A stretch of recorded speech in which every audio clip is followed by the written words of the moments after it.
Your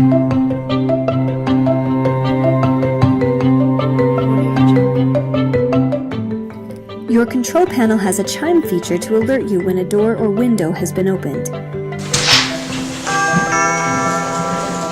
Back door.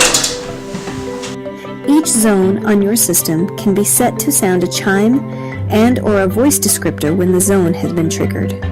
This is initially set up by the installer during programming, but can be changed by the homeowner from the Chime Setup section of the User Toolbox. To access the Chime Setup, select Security, Menu, and then Toolbox.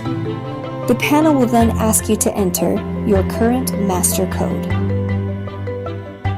Once you are in the User Toolbox, select Chime Setup.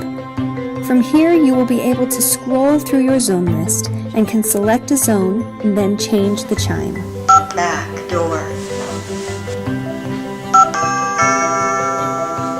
After chimes have been created, you will need to enable the chime feature. To do this, press Security, Menu, and checkmark the chime button on the bottom of the touchscreen.